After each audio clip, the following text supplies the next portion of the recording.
कारण है नरेंद्र मोदी। नारायण नारायण। नरेंद्र मोदी? ये नरेंद्र मोदी कौन है मुनिराज? पृथ्वी पर भारतवर्ष नामक एक नगर है जो देवभूमि और तपोभूमि के नाम से प्रसिद्ध है। हम आपका आशय नहीं समझे मुनिराज, कृपया विस्तार से बताइए। भारतवर्ष नामक प्रांत जो वर्षों से आतंक के नीचे दबा हुआ था, हर भारतवासी अब तक डर डर के जी रहा था। भारतवासियों के कष्टों को देखने और समझने वाला कोई नहीं था। फिर अब क्या हुआ मुनिराज? कई दशकों के बाद नरेंद्र मोदी नामक व्यक्ति का अवतरण हुआ है भारत की पावन भूमि पर। हे मुनिराज, आप ये क्या कह रहे हैं? ये नरेंद्र मोदी कौन है? पतित पावन पुण्य आत्मा है नरेंद्र मोदी जी। भारतवर्ष के सिंहासन पर लगातार दूसरी बार विराजमान होने जा रहा है ये। हे मुनिराज, इससे पहले भारतवर्ष के सिंहासन पर कौन विराजमान था?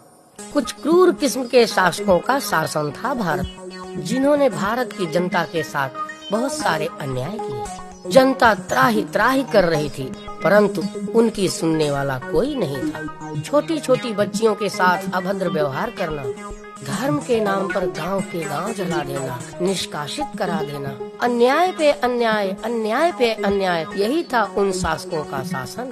हे नारद, क्या इतने क्रूर शासकों का शासन है पृथ्वी लोक पर?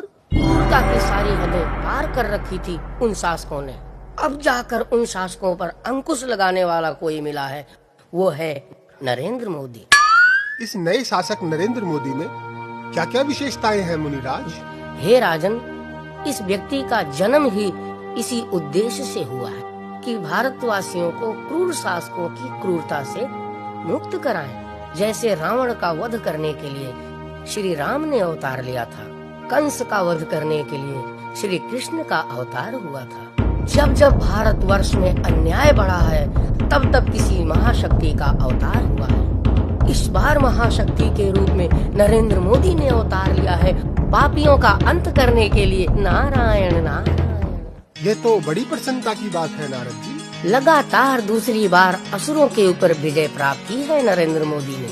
असुरों की शक्तियां धीरे धीरे समाप्त होने लगी हैं। भारत में कश्मीर नामक एक अति सुंदर स्थान है जो कश्मीर के नाम से जाना जाता है। वहाँ के बासिंदों को धर्म के नाम पर मार काट कर भगा दिया गया था। अब उन भगाए हुए लोगों को पुनः स्थापित कराया जा रहा है। हे मुनिराज, आप तीनों लोकों में मोदी मोदी करते क्यों घूम रहे हैं? इसका क्या तात्पर्य है? हे राजन, मैं तीनों लोकों के देवी देवताओं के पास जाकर उनसे अनुरोध कर रहा हूँ कि जैसे सारे देवी देवताओं ने मिलकर माता दुर्गा को, माता काली को, माता वैष्णो देवी को अपनी अपनी शक्तियाँ प्रदान की थी, ठीक उसी प्रकार अपनी शक्तियाँ देकर नरेंद्र मोदी को भी अजेय बनाया। नारायण नारायण। मैं सभी देवी देवताओं से अनुरोध करता हूँ कि नरेंद्र मोदी को ऐसा वरदान दे कि नरेंद्र मोदी सभी राक्षसों का नाश कर सके। ये तो आप बड़ा ही पावन कार्य कर रहे हैं मुनिराज। हम सभी देवी देवताओं का आशीर्वाद है नरेंद्र मोदी को कि आजीवन उसे कोई परास्त न कर पाएगा। अब मैं चला भोलेनाथ जी के द्वारे। हर हर मोदी, घर घर मोदी। नारायण नारायण। हर हर मोदी, घर घर मोदी।